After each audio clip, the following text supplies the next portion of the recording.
आज सूर्यदेव भी क्षत्रियों के पक्ष में हो गए माता। आपका राधे हारा नहीं, परंतु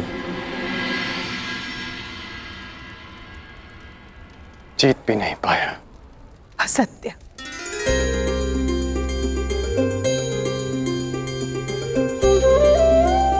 अपनी माता से असत्य कह रहे हो? एक नहीं, आज तुमने 3-3 विजय प्राप्त किए हैं। कल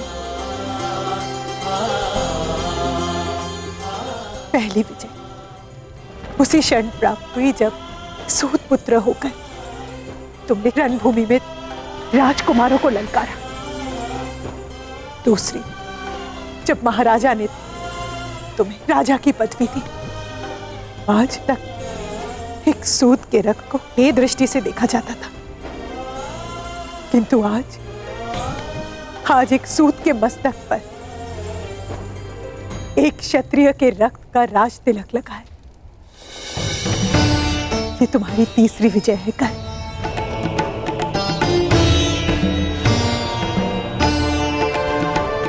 और मैं देख रही हूं वो अनगिनत विजय माला जो तुम्हारे मार्ग पर तुम्हारी प्रतीक्षा कर रही है।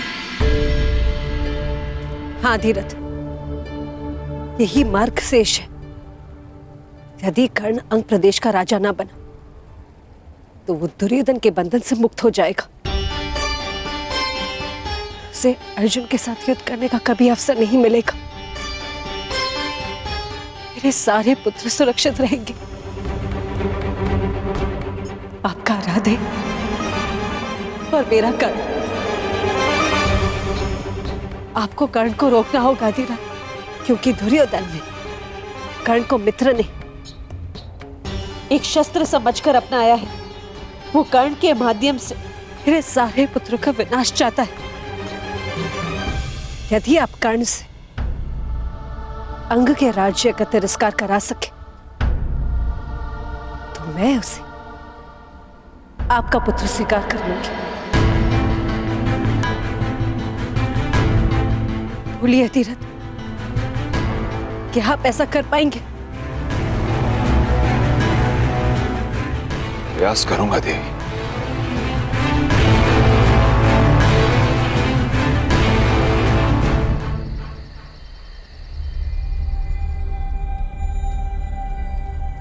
ये क्या कह रहे हैं आप? वही जो तुम सब ने सुना।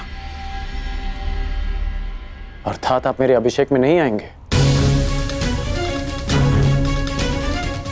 हाँ कर्ण, ना मैं आऊंगा ना राधा,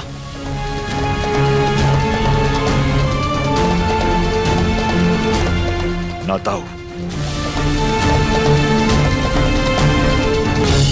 यदि तुम्हारे अंदर पिता के लिए आदर है तो तुम भी वहां नहीं जाओगे। बुद्धि भ्रष्ट हो गई है तुम्हारी अतिरात। जिसका राज्य अभिषेक होने वाला है उसी से तुम कह रहे हो कि अपने अभिषेक में उपस्थित न हो।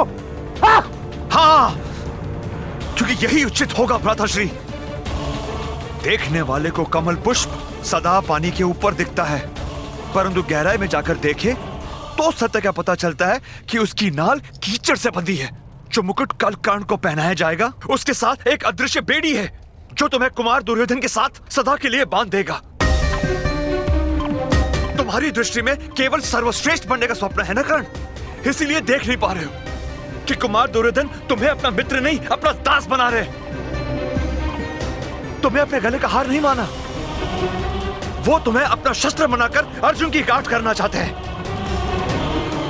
तुम शिक्षा के लिए घर छोड़ के जब गए थे तुम्हारा एक ही स्वप्न था, एक ही लक्ष्य था, संसार का सर्वश्रेष्ठ धनुधर बनने का। भूल गए वो स्वप्न? स्मरण है पिताजी,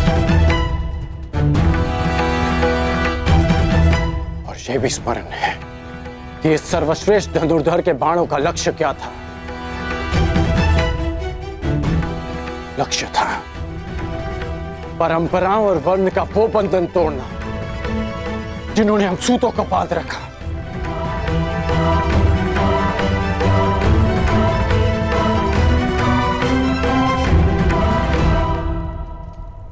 स्वप्न था सूतों का सम्मान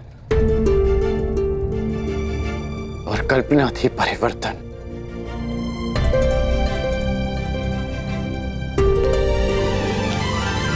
हो सकता है कि कुमार दुर्योधन की मित्रता के पीछे एक प्रयोजन हो सकता है कि वो मुझे एक शस्त्र समझकर प्रयोग करे, परंतु जो परिवर्तन मेरा लक्ष्य है उसकी झलक कल मैंने कुमार दुर्योधन के व्यवहार में देखी, पांडवों के नहीं। पहली बार एक सूत को एक राजकुमार से द्वंद्व का अधिकार मिला। पहली बार एक सूत को सूत पुत्र नहीं, अंगराजकरण कहकर पुकारा गया।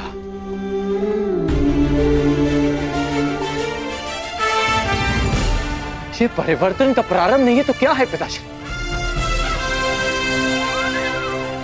और ये आरंभ हुआ कुमार दुर्योधन के प्रयास से। कीचड़ में उगने वाली नाल के कमल जो ईश्वर के चरणों में चढ़ाए जाते हैं, यही तो परिवर्तन है पिताश्री। मुझे मुकुट मिले ना मिले, परंतु मैं कुमार दुर्योधन के बंधन में सदा रहूंगा। ये बेड़ी है मित्रता की, ये बेड़ी है उस ऋण की जिसे मैं जीवन भर चुका नहीं पाऊंगा। तो अब मित्रता का बंधन परिवार के बंधन से अधिक बलशाली हो गया है।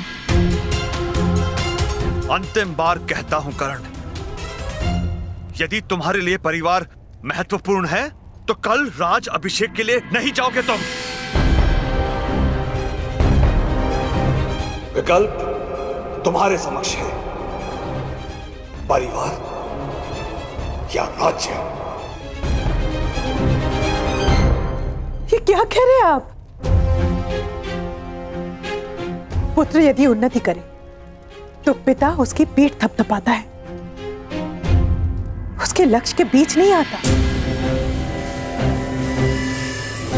हम सबको इस अभिषेक में उपस्थित होना चाहिए आर्य। मैं जो बोल रहा हूं तुम्हारे पुत्र के भले के लिए बोल रहा हूं राधा।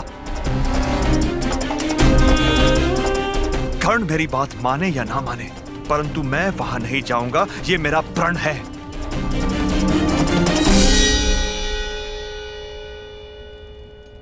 और तुम वहां नहीं जाओगी, ये मेरा आदेश है।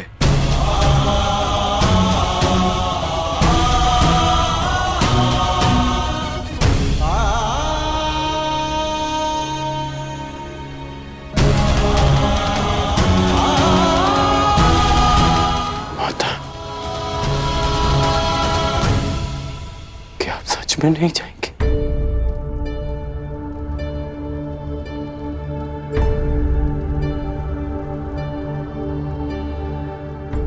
राधा ने अपना विकल्प चुन लिया है कर्ण।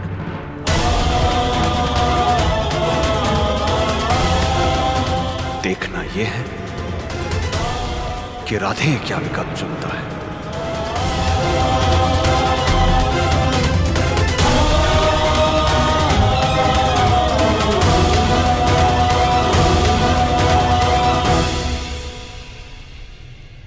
अपनी माता के चरणों में रहने के लिए ये राधे देश तो क्या, संसार के समस्त राज्यों का बलिदान कर सकता है, परंतु उसी माता को मैंने न्याय और परिवर्तन लाने का वचन दिया है।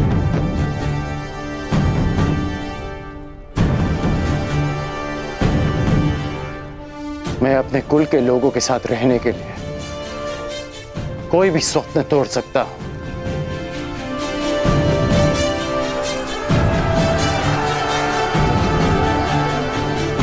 पर उन्हीं की आंखों से वो स्वप्न नहीं छीन सकता जो मैंने ही उन्हें दिखाए।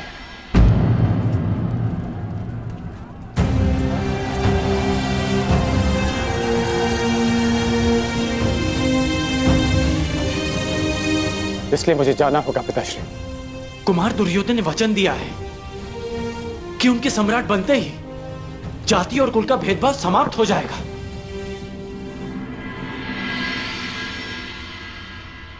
इसलिए मैंने परिवार नहीं, भेदभाव के प्रतिकार का विकल्प चुना है। मैं जानता हूं कि आप मुझे आशीर्वाद नहीं देंगे,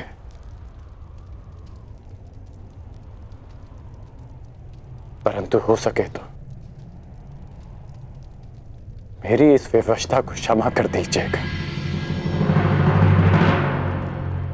शक्तिशाली है, सब पे भारी है, ऐसा समय प्रबल, समय ही देता, समय ही लेता, बदले ये पल पल।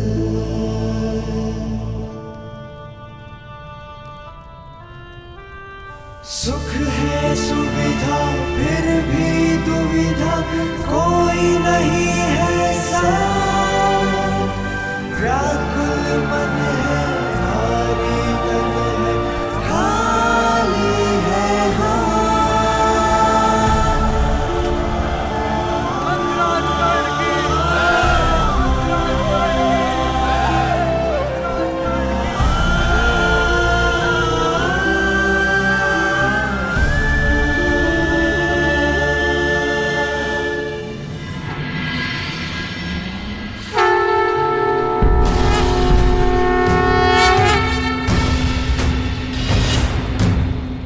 राज्य अभिषेक की विधि प्रारंभ हो।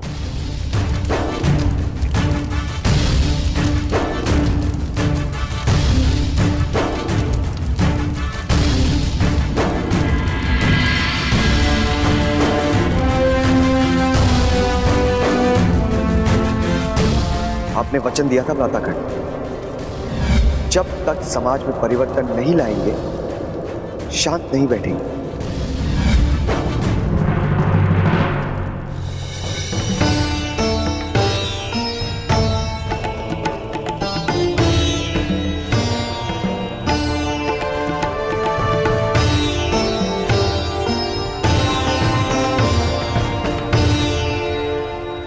आप अपने प्रयास में सफल ना हो सके अधिरथ, परंतु मुझे अपना लक्ष्य साधना होगा।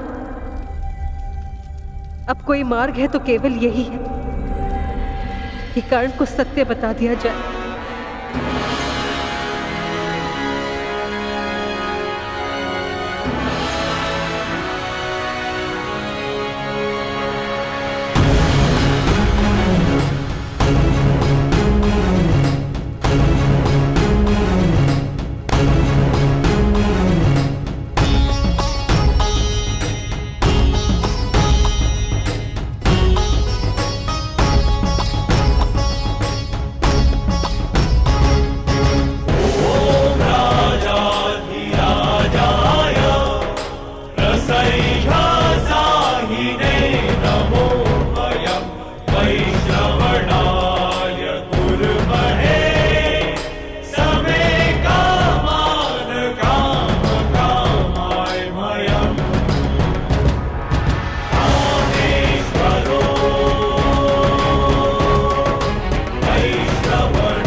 तिलक का समय हो चुका है, अंगराज की माता प्रस्तुत हों।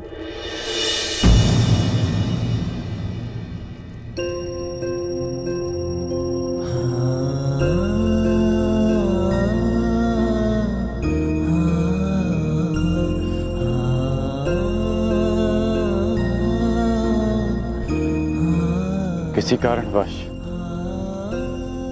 मेरी माता यहां उपस्थित ना हो सके, परंतु उनका आशीर्वाद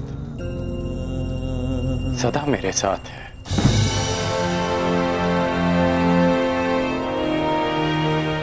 कर्ण, मैंने तुम्हें अपना मित्र माना है और इसलिए मेरी माता भी तुम्हारी ही माता हुई।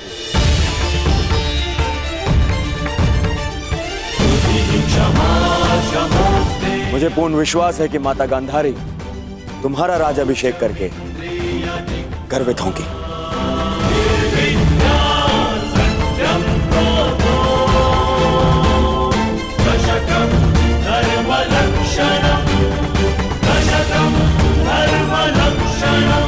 महाराज,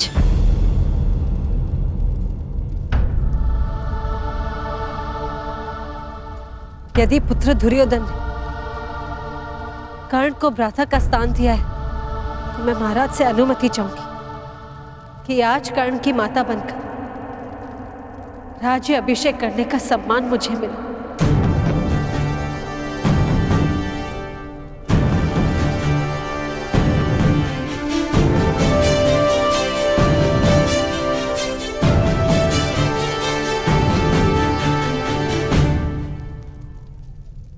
मैं कर्ण को बालपन से जानती हूं।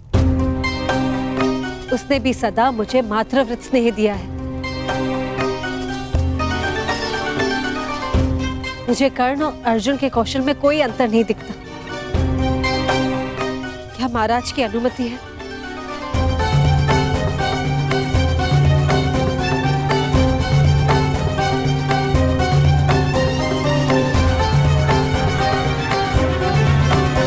जिसने आपके पुत्र को ललकारा, उसका सम्मान करने की आपकी इच्छा हस्तिनापुर की कीर्ति बढ़ाएगी। आपको अनुमति है।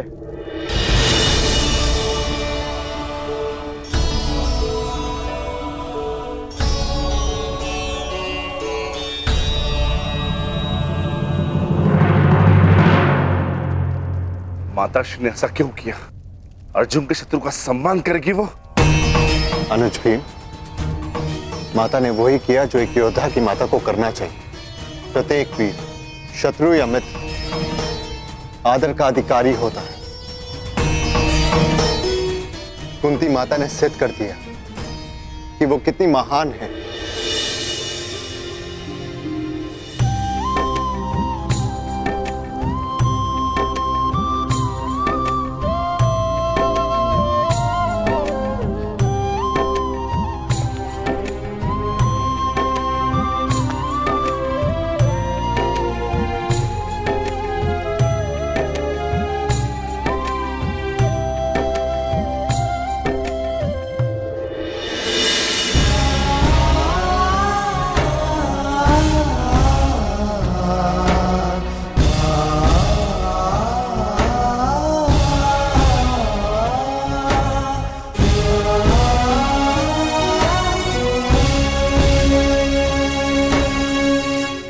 महामहिम, अब अंगराज के शीश पर राजमुकुट शोभित करें।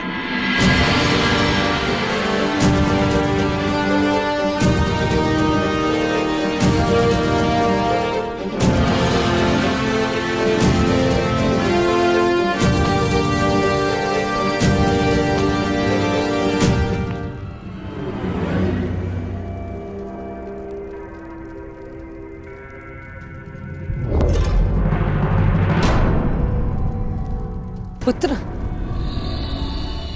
राज्य अभिषेक में माता को शगुन मिलता है तो क्या पुत्र, मेरी इच्छा थी कि राजपुत्रों के मध्य बैठने की इच्छा पूर्ण हो गई। कर्ण,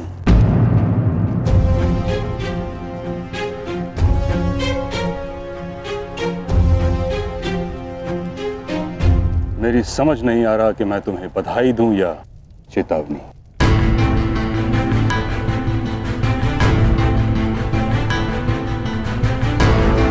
पारस मिलना भिन्न बात है, उससे लोह को स्वर्ण बना देना भिन्न बात है। राजमुकुट में स्वर्ण होता है, परंतु उसमें कुछ अदृश्य शूल होते हैं जो निद्रा और संतोष छीन लेते हैं। क्या राज मुकुट के साथ तुम उत्तरदायित्व का बोझ उठा पाओगे?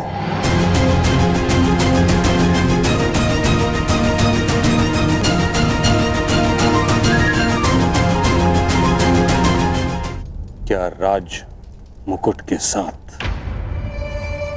तुम उत्तरदायित्व का बोझ उठा पाओगे? जब धनुष उठाया तो बाण का संधान नहीं जानता था, परंतु सीख गया। धनुर्धारी और राजा में बहुत अंतर होता है कर्ण। धनुर्धारी अपनी इच्छा से अपने शत्रु पर वार कर सकता है, किंतु राजा स्वयं अपनी प्रजा पर प्रहार करे असंभव है। अब कुल और जाति के आधार पर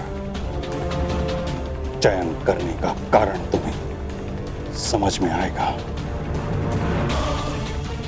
शासन क्षत्रियों का गुण है, सूत का नहीं। इसका भान तुम्हें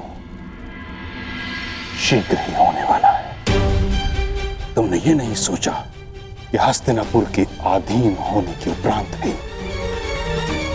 अंग राज्य में आज तक शासक क्यों नहीं है? मेरा एक सुझाव है, भूल कर भी अंग प्रदेश जाने का प्रयास मत करना, क्योंकि तुम जब वहां पहुंचोगे तो तुम्हें भान होगा कि राज मुकुट पहनकर तुमने बहुत बड़ी भूल की है।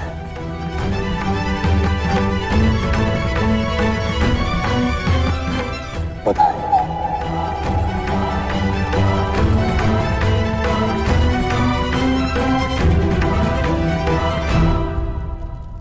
रुकिए!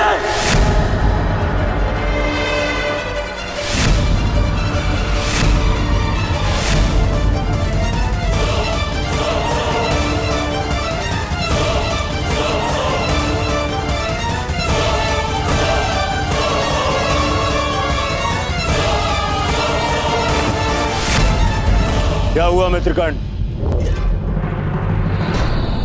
मैंने अंगराज बनना स्वीकार किया, एक परिवर्तन के लिए, जनता के उत्थान के लिए। जो शासन में अनुशासन न ला सके वो कैसा राजा? जो प्रजा में शासन के प्रति विश्वास न जगा सके वो कैसा प्रशासक?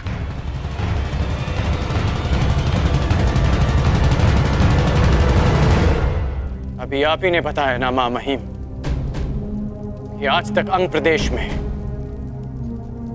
कोई भी राज और न्याय व्यवस्था नहीं कर पाया। इसलिए मैं घोषणा करता हूं कि जब तक मैं अंग प्रदेश में अच्छे शासन और न्याय व्यवस्था की स्थापना नहीं कर देता, मैं ये मुकुट नहीं पहनूंगा।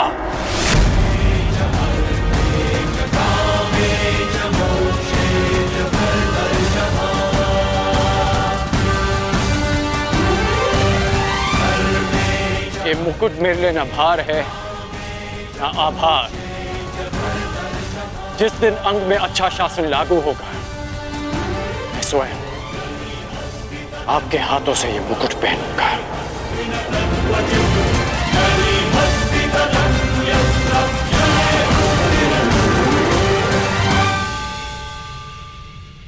गुरु परशुराम के एक शिष्य भीष्म ने एक अखंड प्रतिज्ञा ली थी, और आज एक अखंड प्रतिज्ञा गुरु परशुराम का दूसरा शिष्य कर्ण लेता है।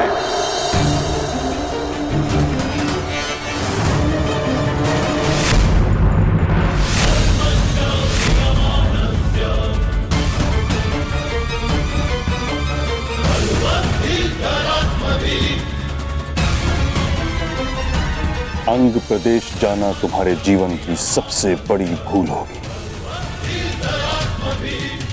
तुमने कभी स्वप्न में भी नहीं सोचा होगा किस प्रकार की चुनौती तुम्हारे समक्ष खड़ी होगी वहां। अब तक तुम्हारा शत्रु तुम्हारी दृष्टि के सामने था, इसलिए तुम उस पर वार कर पाए, किंतु अंग प्रदेश में तुम्हारा शत्रु अदृश्य होगा। इस सूत पुत्र ने आज तक अदृश्य शत्रु का ही अधिक सामना किया है, इसलिए मैं जानता हूं कि शत्रु की सोच पर कैसे लक्ष्य साधा जाए, उसे कैसे पराजित किया जाए। महामहिम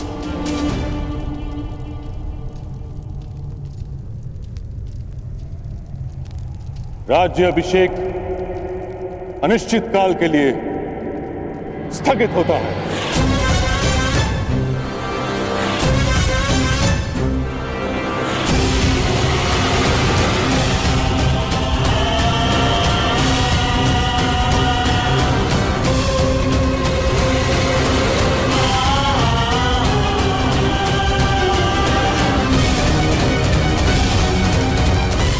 मित्रगण, मुझे क्षमा करना मित्र। क्षमा?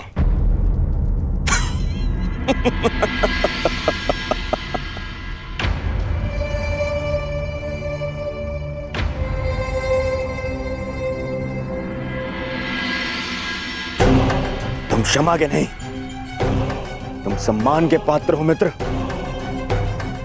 आज तुमने यह साबित कर दिया कि मैंने तुम्हें अंगराज बनाकर कोई भूल नहीं की।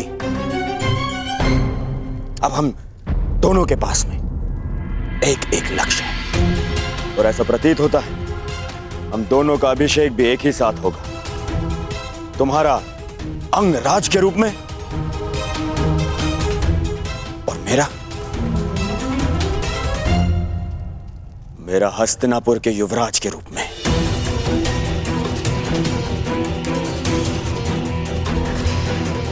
तो चलो मित्र, अपने अपने लक्ष्य की तरफ प्रयाण करें।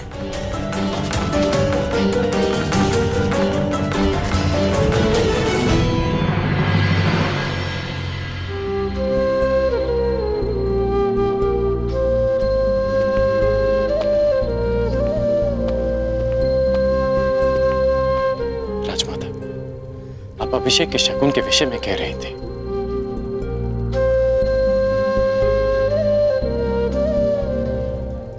तो शकुन के रूप में अंग में अच्छे राज्य की स्थापना करना क्या पर्याप्त होगा?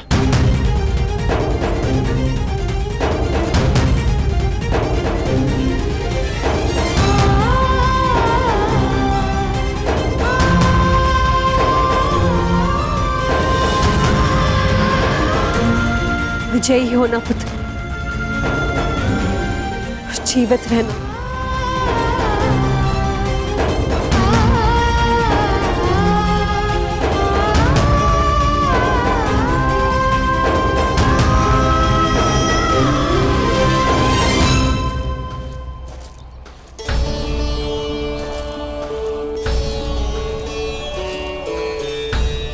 क्या अंगराज कर्ण के सेवकों में एक सारथी का पद रिक्त है?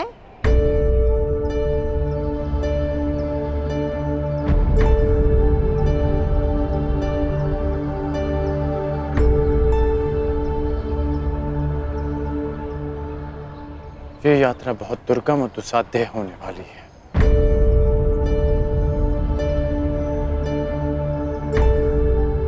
कोई तो कारण है कि महामहिम भीष्म ने मुझे अंग जाने से पहले सावधान किया।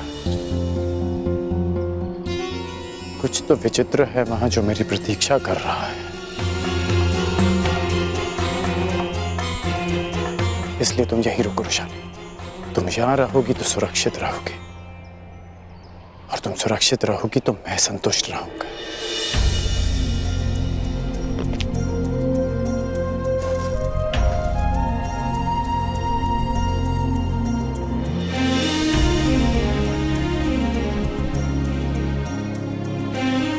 अपना धनुष्य दो धनुर्धारी।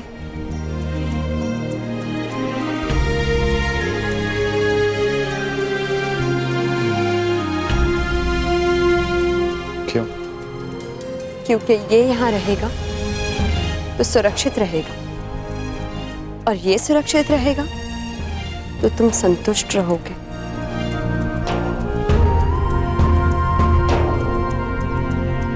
अंगराज कर्ण, अंग की इस यात्रा में ये धनुष और मैं, हम दोनों तुम्हारा बल है। ये धनुष तुम्हें शत्रुओं से संघर्ष में काम आएगा और वृषाली शत्रुओं की सोच से संघर्ष में।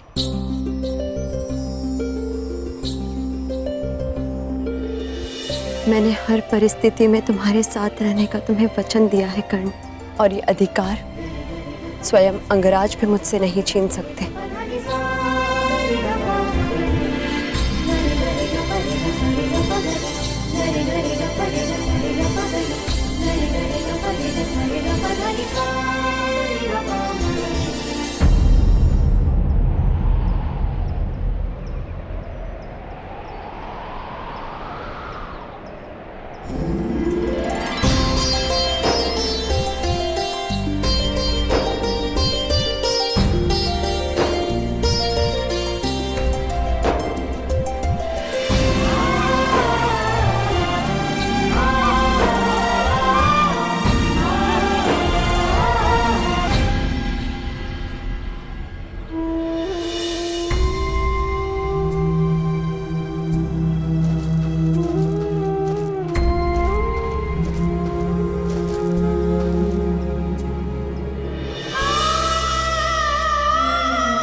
राज्याभिषेक के समय राधा अपने राधे को आशीष नहीं दे पाई, परंतु अंगराज कर्ण को अपने जीवन के नए मार्ग पर जाने से पहले उसकी माता एक सीख देने आई है। कर्ण, नियति ने तुम्हें सदा दुर्गम मार्ग दिया है। निश्चित रूप से अंग का मार्ग भी सुगम नहीं होगा। जब कभी ऐसे परिस्थिति में फंस जाओ कि मार्ग ही ना सूझे, तो स्मरण रखना कि तुम्हारी माता तुम्हारा मार्ग देख रही है। जब कभी भी पराजय सामने खड़ी हो तो स्मरण रखना तुम्हें स्वयं के लिए नहीं, अपनी माता के लिए विजय करनी है। अपने कुल के उत्थान के लिए जीतना है, समाज के परिवर्तन के लिए जीतना है।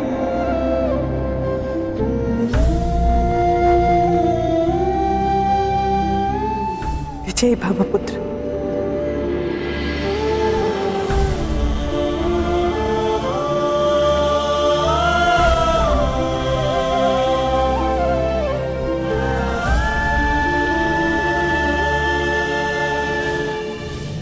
आज तुम सब गुरु राजकुमारों के लिए मेरी गुरु दक्षिणा चुकाने का अवसर ही नहीं, अपितु तुम सब की ये अंतिम परीक्षा भी है। देखना यह है कि तुम सब में से कौन वो योग्य योद्धा होगा जो हस्तिनापुर की रक्षा करने में सक्षम होगा। कौन होगा वो जो हस्तिनापुर का योग्य युवराज बनेगा। कौन होगा वो जो हस्तिनापुर का प्रारब्ध बनेगा। युवराज पद किसे मिले ये हमारा लक्ष्य नहीं है गुरुदेव, परंतु आपको आपकी गुरु दक्षिणा अवश्य मिलेगी।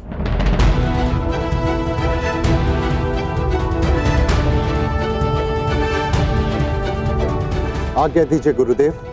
यशस्वी भव, विजयी भव। प्राण की आज्ञा दीजिए ज्येष्ठ पिताश्री। युधिष्ठिर, तुम धर्म और नीति के स्वयं ज्ञाता, परंतु तुम्हारा ज्येष्ठ पिता होने के नाते मैं तुमसे कुछ कहना चाहूंगा।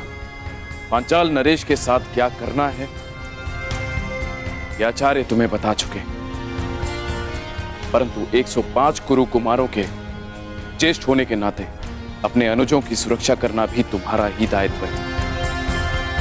मैं अपने प्राण देकर भी अपना दायित्व पूरा करूंगा महाराज।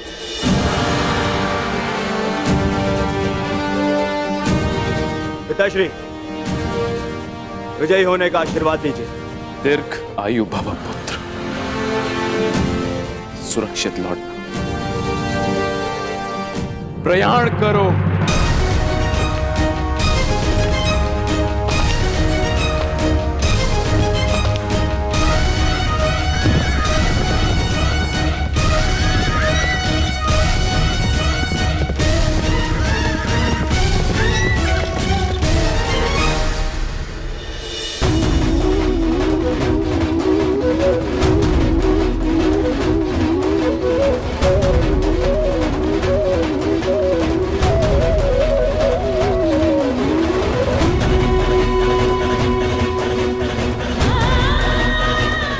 पुत्रों की रक्षा करना, मेरे कर्ण की रक्षा।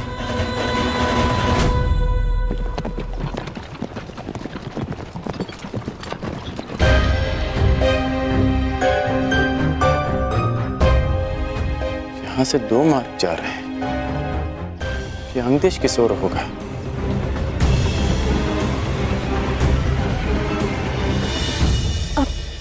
वो देखो, वो यात्री, उनसे पूछते हैं।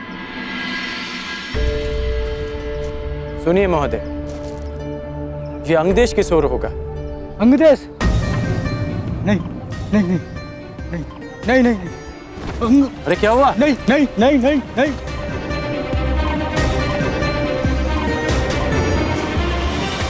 अंगदेश के नाम से इतना भयभीत क्यों हो गया?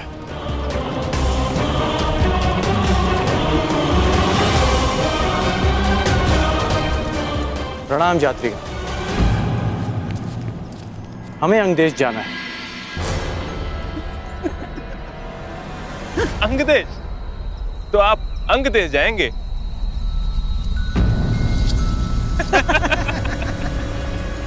आप हंस क्यों रहे हैं? जिसके पास तनिक भी बुद्धि हो वो अंग की ओर नहीं जाएगा। आप मात्र मार्ग बताइए, लक्ष्य मैं साध लूंगा। तो ये दाहिना मार्ग पकड़ लीजिए मित्र, किंतु आगे जाके जब प्राण संकट में पड़े तो हमें दोष मत दीजिएगा कि हमने आपको चेतावनी नहीं दी।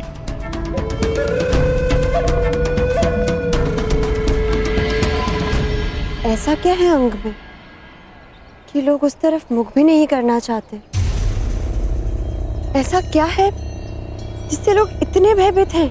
यही तो जानना है रुशाली।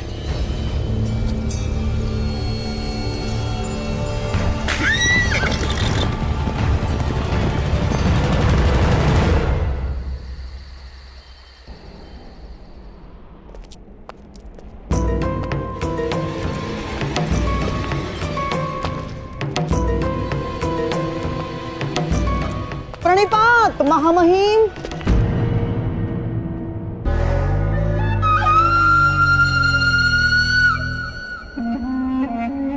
अभी अभी कुरुकुमार प्रयाण पर गए हैं। आप कहां प्रस्थान कर रहे हैं? मैं अंग प्रदेश जा रहा हूँ, गांधार नरेश। अंग प्रदेश जाने का प्रयोजन क्या हो सकता है महामहिम? कहीं आप ये तो नहीं चाहते कि अंगराज कर्ण अपने मंतव्य में सफल ना हो? कर्ण की सफलता और असफलता का मेरे लिए कोई महत्व नहीं। मेरे लिए महत्व का विषय है हस्तिनापुर की सुरक्षा। तो फिर आपका जाना उचित कैसे हुआ महामहिम? हाँ? अब सारे कुरुकुमार पांचाल पर प्रयाण करने गए। अब वो यदि आचार्य की गुरु दक्षिणा देने में असफल रहे तो, और यदि कल को पांचाल हस्तिनापुर पर आक्रमण कर दे तो महामहिम? कर्ण की योग्यता की परख की अपेक्षा हस्तिनापुर की सुरक्षा से अधिक महत्वपूर्ण है आपके लिए?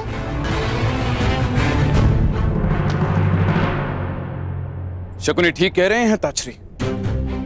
अंग देश जाने में कोई लाभ नहीं। यदि मैं वहां समय से ना पहुंचा तो बहुत बड़ी हानि हो जाएगी महाराज। मैं आपका तात्पर्य समझा नहीं ताछरी। अंग, मगध और हस्तिनापुर का सीमांत राज्य है। कदाचित गांधार नरेश इस बात से अनभिज्ञ हैं कि मगध नरेश जरासंध और हस्तिनापुर के मध्य एक संधि है। वहां कोई राजा नियुक्त नहीं किया जा सकता, कोई प्रशासक नहीं। अंग राज्य की जलापूर्ति मगध से होती है, जिसके बदले मगध नरेश जरासंध के सेवक अंग के नागरिकों से कुछ सेवा लेते हैं। यदि कर्ण ने वहां जाकर नीति या राज व्यवस्था में कोई परिवर्तन किया तो ये संधि टूट जाएगी।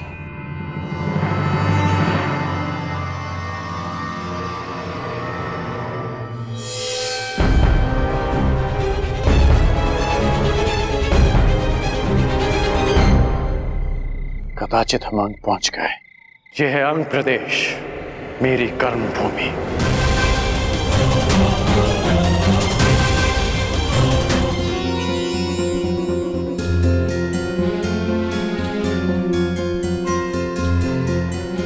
वहां प्रकाश दिख रहा है वैशाली, कुछ लोग अग्नि जलाए बैठे हैं।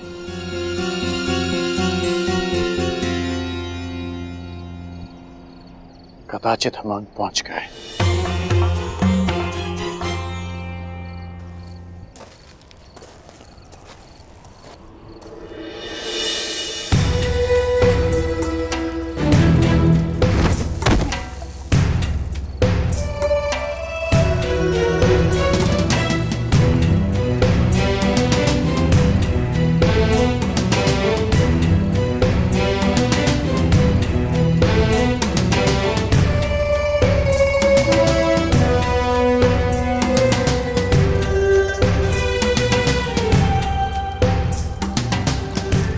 ये सब क्या है कर्ण?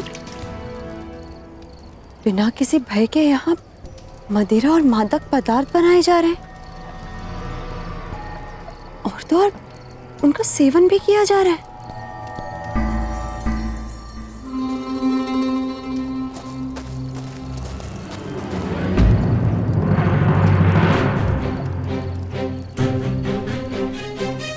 रोटी छूने का साहस कैसे किया तूने?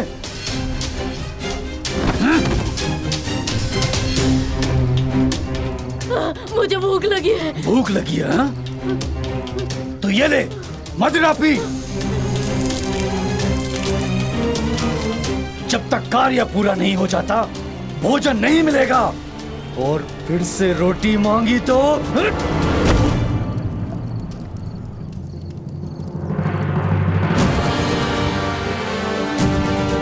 क्या कर रहे हो? स्त्री पर हाथ उठाते हो?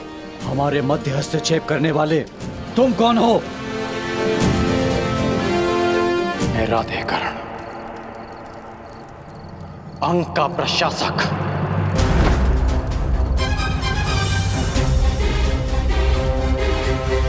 वो आ गया, वो आ गया, वो आ गया, वो आ गया, वो आ गया।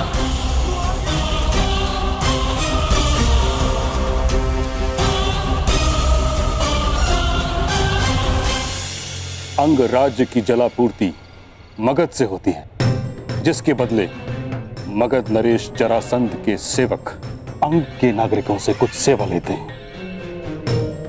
यदि कर्ण ने वहां जाकर नीति या राज व्यवस्था में कोई परिवर्तन किया तो ये संधि टूट जाएगी और एक विकराल युद्ध का सामना करना पड़ेगा हस्तिनापुर को। तो ये बात आपने मुझे रणभूमि में क्यों नहीं कही ताचरी? मेरे कुछ कहने से पूर्व ही महाराज के मुख से वचन का बाण निकल चुका था। समस्त सभा के समक्ष उसे रोकना या उसकी अवहेलना करना मर्यादा के भी विरुद्ध था और मेरी प्रतिज्ञा के भी। मैं अपना कर्तव्य पूर्ण करने जा रहा हूं और वो है हस्तिनापुर की सुरक्षा। परंतु महामहिम, आपके इस प्रकार कर्ण के पीछे जाने से हस्तिनापुर के महाराजा कितने निर्बल सिद्ध होंगे कि उन्होंने पहले कर्ण को एक राज्य दिया, उसे अपने आप को सिद्ध करने का अवसर दिया और फिर उसे रोक लिया। मुझे लगता है महाराज, हमने अवश्य प्रतीक्षा करनी चाहिए। अंगराज कर्ण को एक प्रयास का अवसर देना ही चाहिए महाराज। तब तक जब तक हमारे कुमार पांचाल से लौट नहीं आते। शकुनी ठीक कह रहे हैं ताक्षरी। जब तक सभी कुमार सुरक्षित लौट नहीं आते तब तक आपको हस्तिनापुर में ही रहना चाहिए।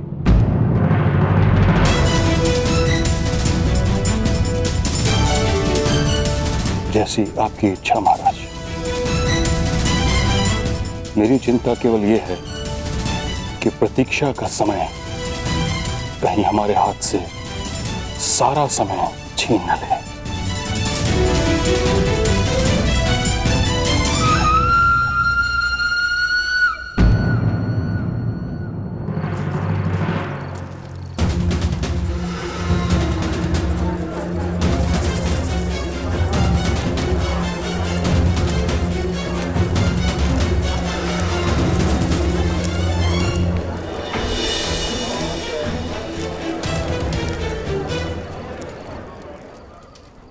आइए आइए, पधारिए अंगराज। अंग में आपका स्वागत है और हम हैं आपकी प्रजा। ये देखिए, आपके लिए हमने कितने परिश्रम से सिंहासन बनाया है।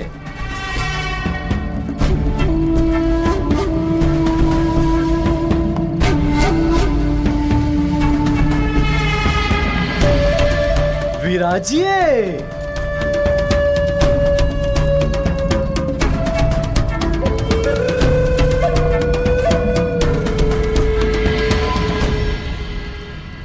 ऐसे मत देखिए, यहाँ स्वर्ण नहीं पाया जाता है।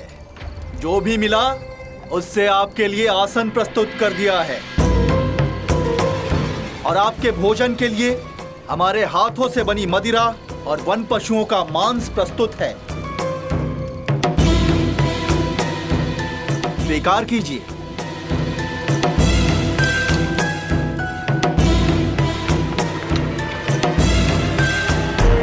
अरे हटो हटो, मार्ग दो।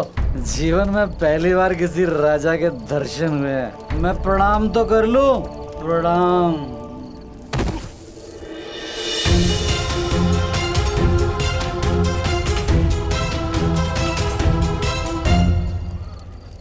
अरे बड़ी सुंदर है तू चल मेरे साथ।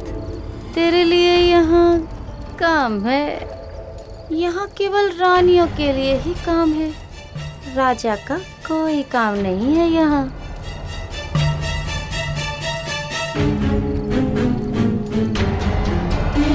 स्वागत है अंगराज।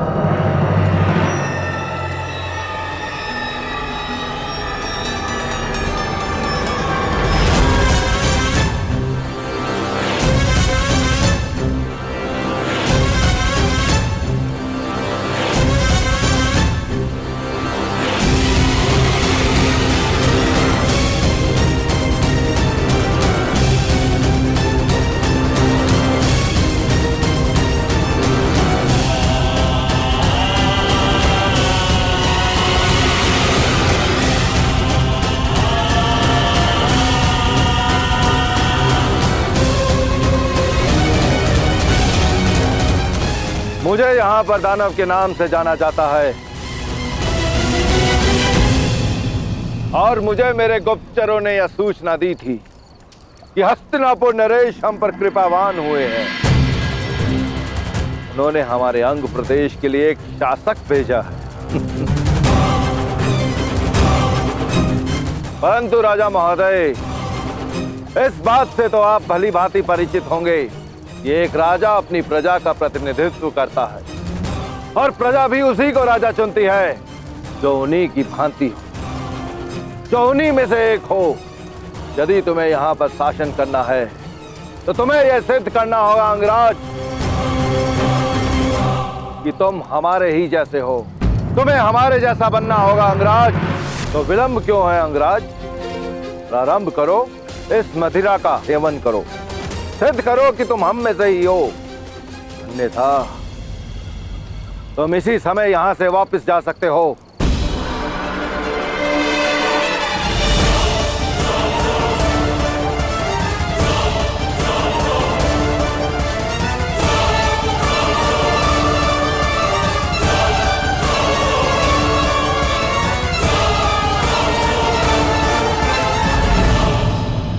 अंगराज, अंग का ना तो कभी कोई राजा था और ना ही इसे कभी किसी राजा की आवश्यकता है। और अगर तब भी तुम यहाँ पर निर्वाह करना चाहते हो तो तुम्हें हमारे समान बनना होगा, क्योंकि जो समान नहीं होता उसका सम्मान नहीं होता। उचित कहा तुमने दानव। जब तक हम समान नहीं हो जाते हम साथ नहीं रह सकते। परंतु समान होने के भी दो मार्ग होते हैं। पहला कि मैं तुम जैसा बन जाऊं, और दूसरा कि तुम्हें स्वयं अपने जैसा बना लूं। हाँ, तुम हमारे जैसे हो और ना हम कभी तुम्हारे जैसे बनेंगे अंगराज। चलाओ, इस मूर्ख की बातों में आकर अपना समय नष्ट मत करो। जाओ, जाकर मदिरा बनाओ, जाओ।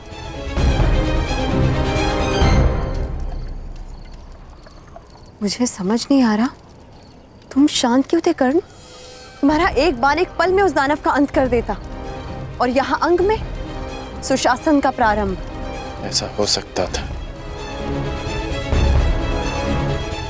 परंतु जिन पर शासन करना हो उन्हें समाप्त नहीं किया जाता।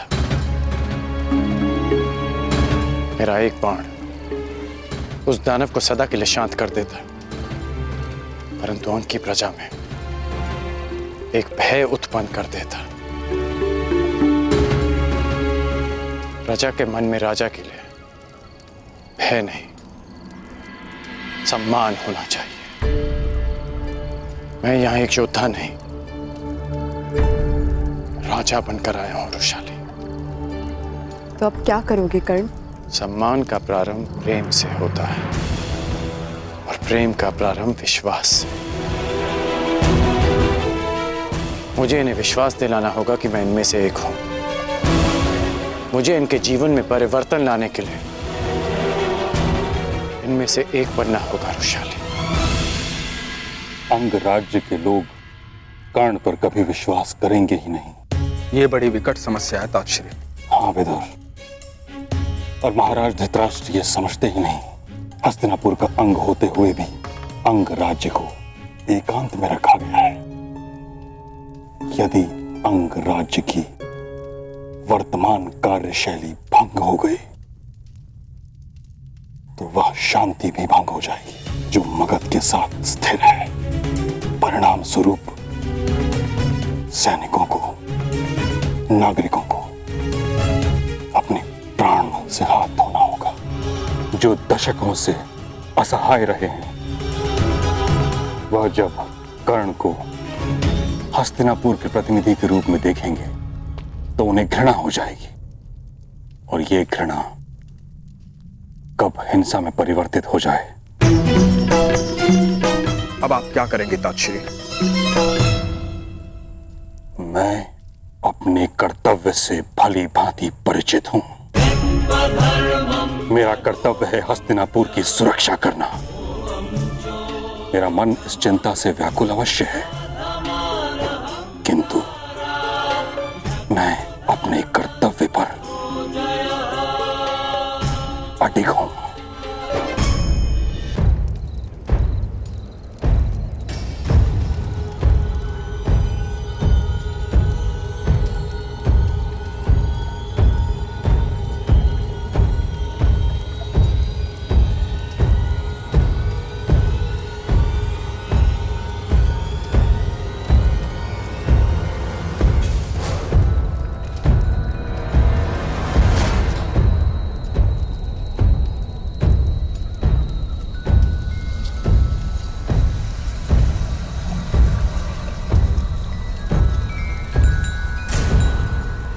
ये क्या मूर्ख,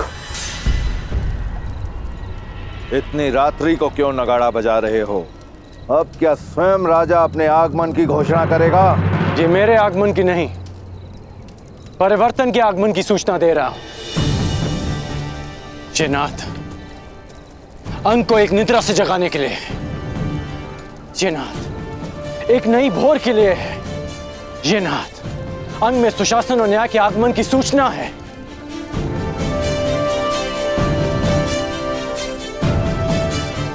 तुमने कहा था ना दानव कि मुझ में और अंग की प्रजा में कोई समानता नहीं। समानता है।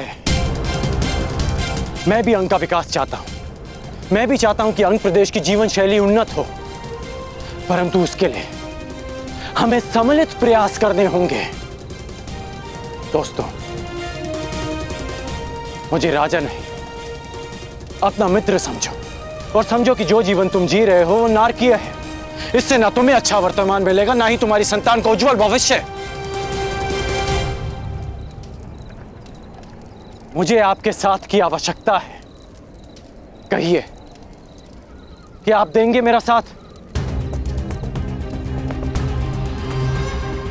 अंग के विकास के लिए क्या अंगवासी अपने राजा के साथ चलेंगे? उत्तर दीजिए।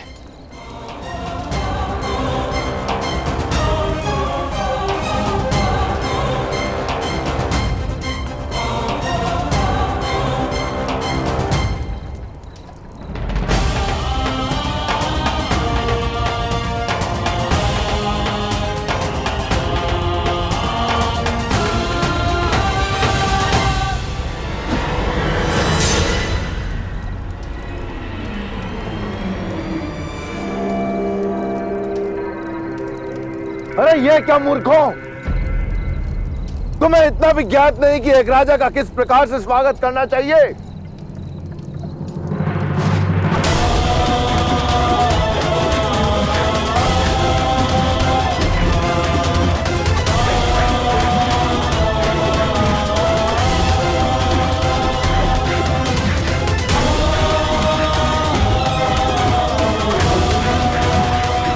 इस प्रकार होता है स्वागत राजन।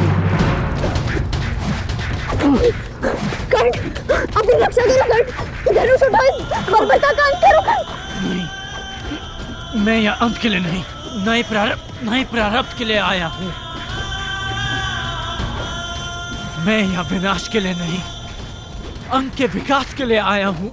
यदि अंग की प्रजा का मेरे लिए यही स्वागत है तो यही सही, मुझे स्वीकार है।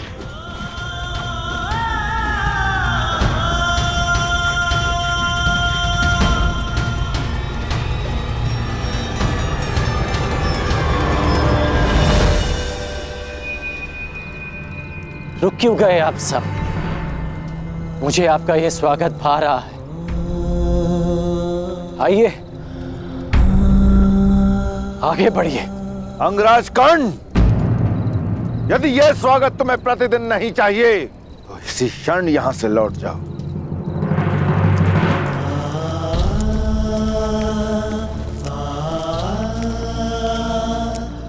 तुम सुरक्षित हो ना रुशाली? चोट तो नहीं लगी तुम्हें? मैं सुरक्षित हूँ कर्ण, परंतु क्या तुम्हें अपने घाव दृष्टि में नहीं आते?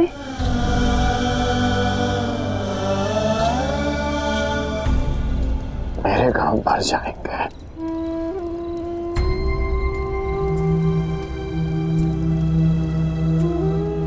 परंतु उन घाव को देखो जो उनकी प्रजा के मन पर, उनके जीवन पर, उनके भविष्य पर लगे हैं।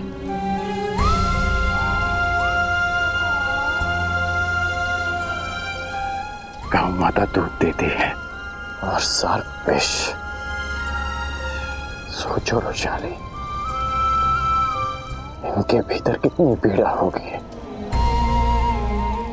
कि इन्होंने अपने राजा का स्वागत पाषाण खंडों के प्रहार से किया। परंतु कर्ण, स्वयं को घायल करके क्या प्राप्त होगा? विश्वास, विश्वास रुशाली। मैंने इनके प्रहार का उत्तर प्रहार से नहीं दिया,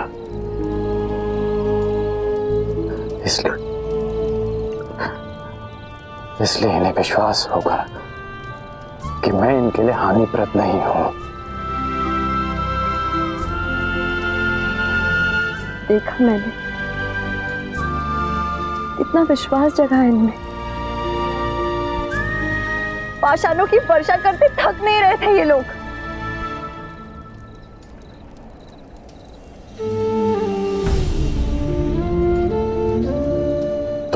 रहे हो कि इनका बल क्षीण हुआ था, अब पाषाण खंड कम पड़ गए थे, परंतु वो स्वयं रुके। सूर्य देव पे तुरंत उदय नहीं होते, उनकी किरणें धीरे धीरे अंधकार की चादर को चीरती हैं। समय लगेगा रोशानी,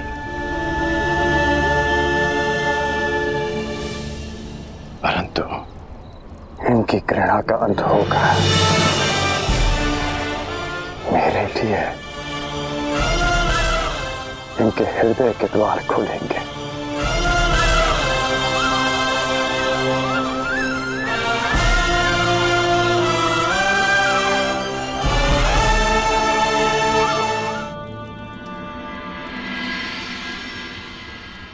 अंगराज,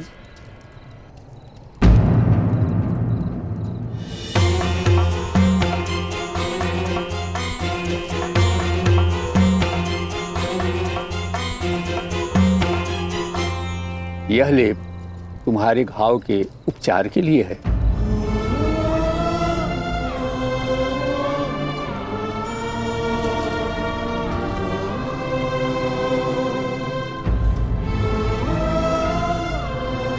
यदि चाहो तो मेरी कुटिया में आ सकते हो।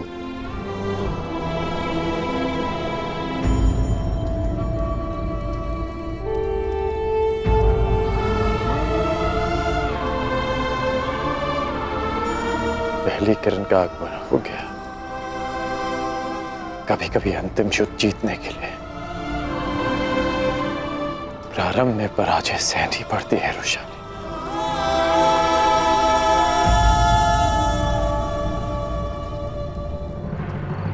तुम पांचाल की सीमा पर आ चुके हो और तुम्हारे समक्ष संपूर्ण पांचाल राज्य है। कल प्रातः तुम्हें अवसर मिलेगा अपने शौर्य, अपने पराक्रम की सीमा जानने का, और मुझे यह जानने का कि एक गुरु के रूप में मैं सफल रहा या असफल। यदि किसी के मन में संदेह है या आग्रह है तो वो मेरे समक्ष प्रस्तुत हो।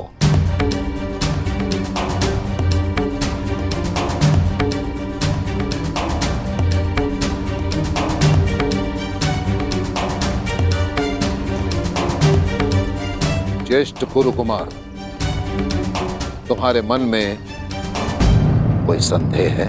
संदेह नहीं गुरुदेव, उत्सुकता है। एक शिष्य होने के नाते मैं अपना धर्म पूरा करूंगा, अपने गुरु की आज्ञा का पालन करूंगा।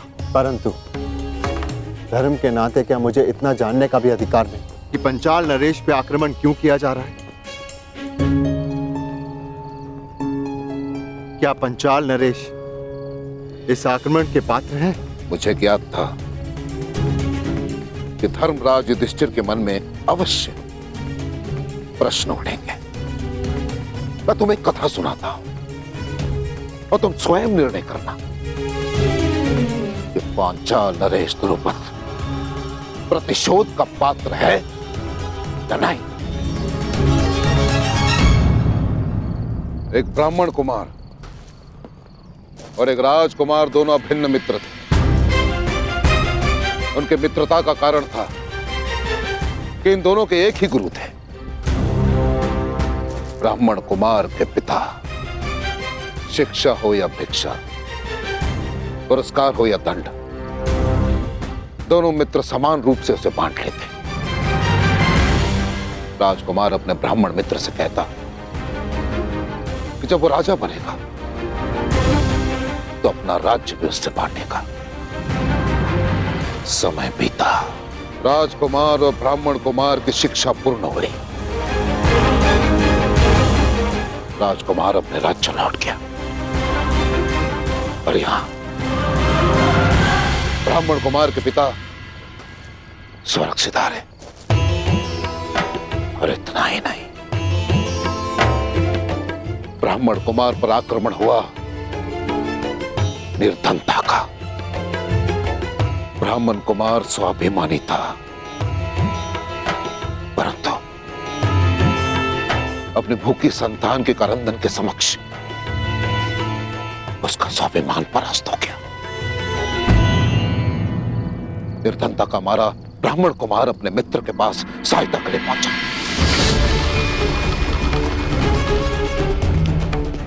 जब तक राजा बन चुका था।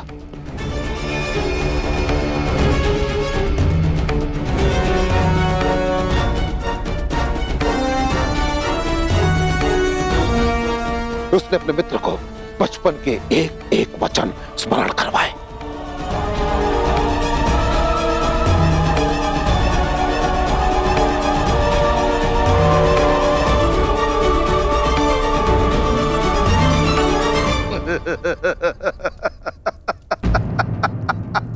निर्धनता ने तुम्हारा विवेक,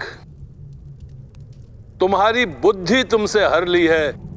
मूर्ख ब्राह्मण, बाल अवस्था में जो कुछ भी हमने कहा, जो किया, वो सब वहीं उसी आश्रम में छोड़ आए हैं हम।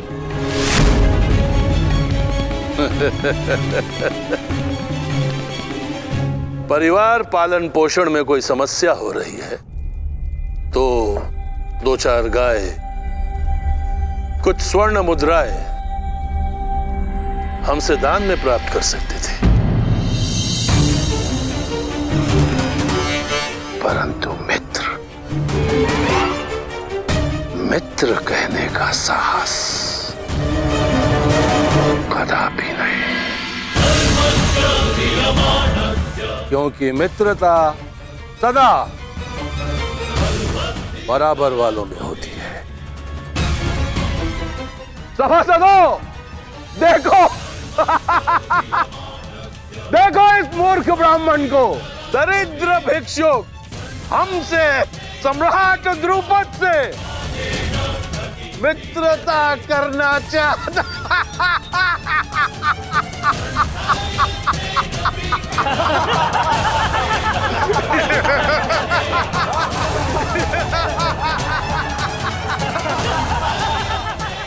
वो आचार्य मेरे पिता ऋषि भारद्वाज थे और वो राजकुमार पांचाल नरेश द्रुपद है, और मैं अपने 105 शिष्यों से अपने अपमान का प्रतिशोध मांग रहा हूं,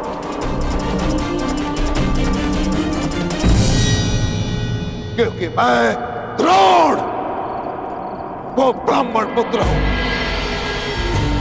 और वर्षों से ये अपमान की अग्नि मेरे हृदय में धधक रही है, एक ज्वालामुखी के भांति, और इस ज्वालामुखी को शांत करना मेरे शिष्यों के हाथ में है।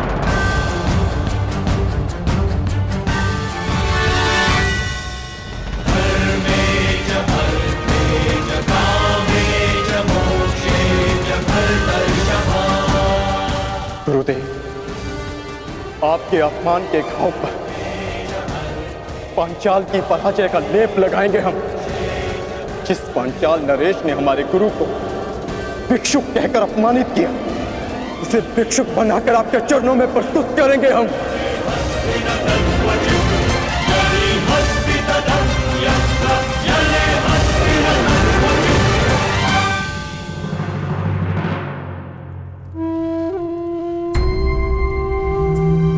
धन्यवाद महोदय।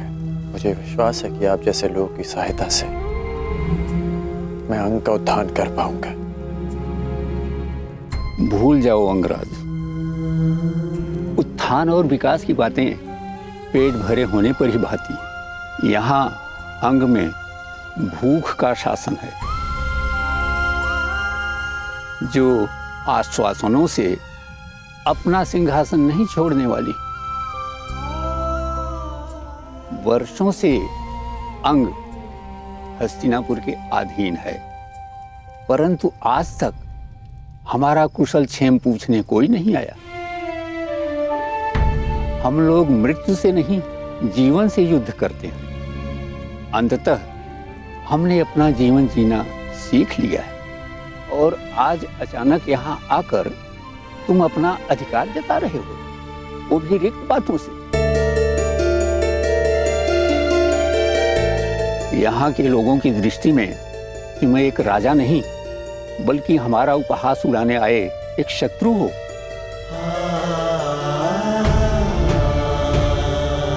यदि ऐसा है तो आपने मेरी सहायता क्यों की? क्योंकि मेरा भी एक पुत्र था, तुम्हारे ही जैसा, तुम्हारी ही तरह परिवर्तन की बातें करने वाला, सबको भूख मिटाने का स्वप्न दिखाता और स्वयं प्यासा ही मर गया। आश्चर्यचकित न हो कर्ण, यही अंग का सत्य है। जल प्राप्त करने के लिए हमें मदिरा बनाकर मगध भेजनी होती है। गले की अग्नि को बुझाने के लिए हमें हृदय को दग्ध कर देने वाली मदिरा बनानी पड़ती है। और मेरे पुत्र ने इसी रीति का विरोध किया था और उत्तर में मगध ने उसे जल नहीं दिया। उस सब की सहायता करना चाहता था, उस सब के लिए जल चाहता था, परंतु किसी ने भी उसकी जिह्वा पर 2 बूंद जल भी नहीं डाला। ज्ञात नहीं वो प्यास से मर गया या अपनों के आघात से, परंतु ये सब मैं तुम्हें क्यों सुना रहा हूं? तुम्हें तो अनुमान भी नहीं होगा कि अपने जन को खोने से कैसा अनुभव होता है।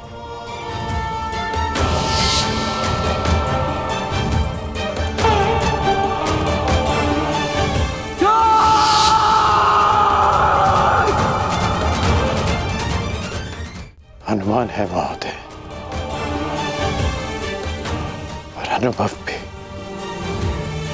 प्यास से किसी का कंठ इतना नहीं जला होगा जितना पिघले हुए स्वर्ण से शोण का कंठ। शोण मेरा भाई, आपके पुत्र को तो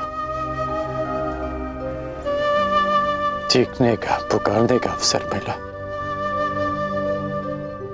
परंतु मेरे भाई को तो वो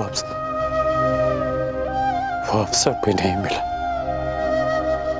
मैं यहां आया हूं उसके प्रतिकार के लिए। मैंने ये परिवर्तन का बीड़ा उठाया इस अनुभव के कारण।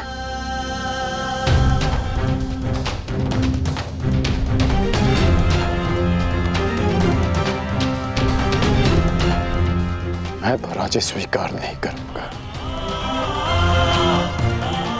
इसलिए भी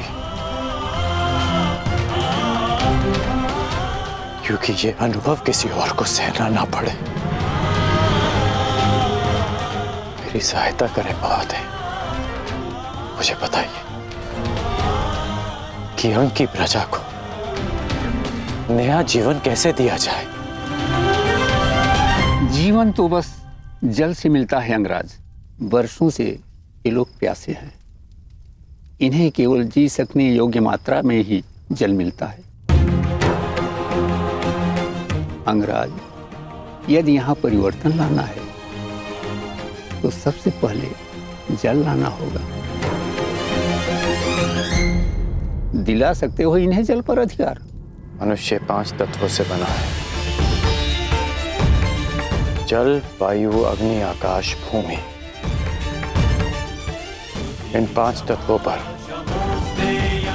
सबका समान अधिकार है। किसने ये अधिकार छीनने का दुस्साहस किया? कौन रोकता है अंग के अधिकार का जल? महोदय, आप मुझे उसके पास ले चलिए।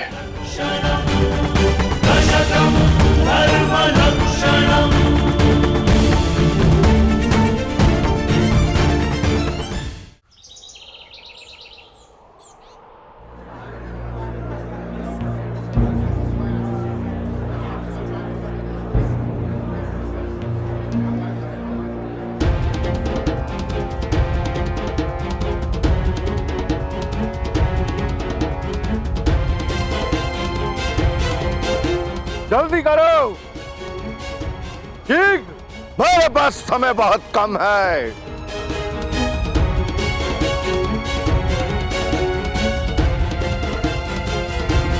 जल्दी करो।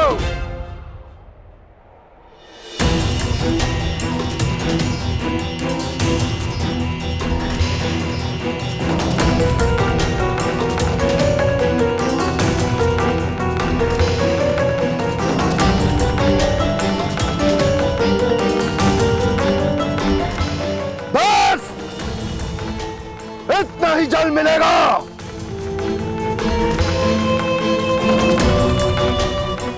यदि तुम्हें अपने अधिकार से और अधिक जल चाहिए तो भगत के अधिकार की मदिरा लाओ। जाओ। मेरी अंजलि छोटी है, प्यास नहीं बुझी और जल चाहिए।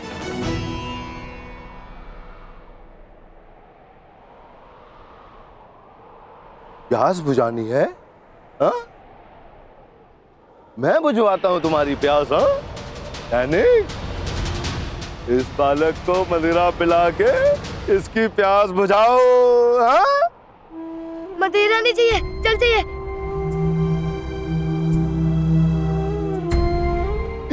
पी मदिरा पी, आनंद ले।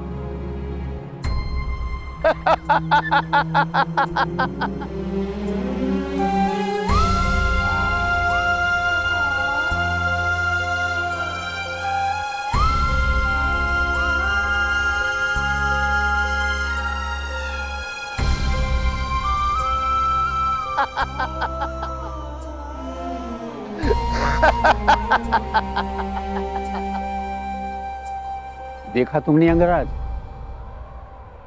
वर्षों से ऐसे ही चला आ रहा है। एक अंजलि जल के लिए अपने जीवन के हर पल को मगध के नाम कर दिया है अंगवासियों ने।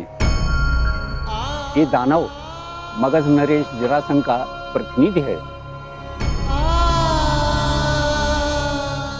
और अंग देश के विकास के मार्ग में सबसे बड़ी चट्टान। ये जब तक यहाँ है, अंग देश कभी भी स्वतंत्र नहीं हो सकता।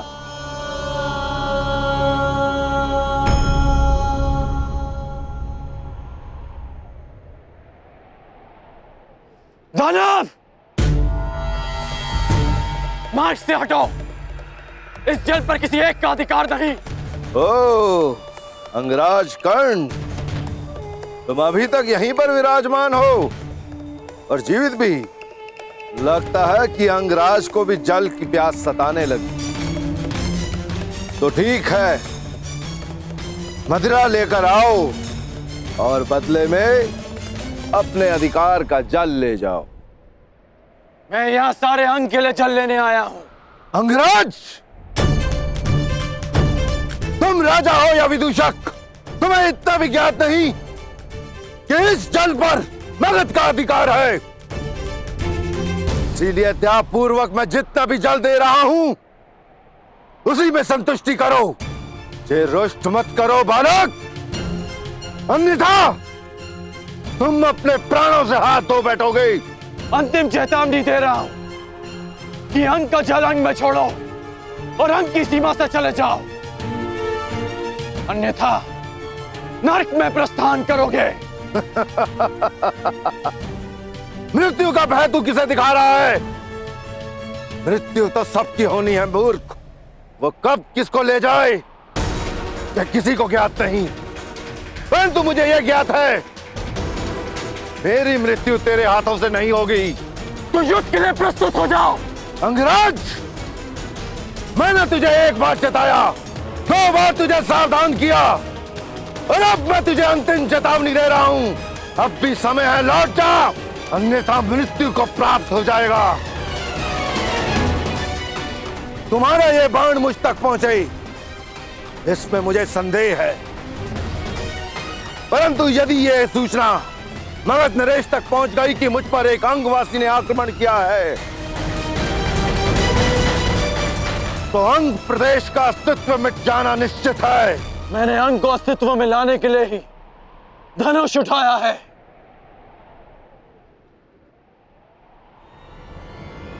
सावधान!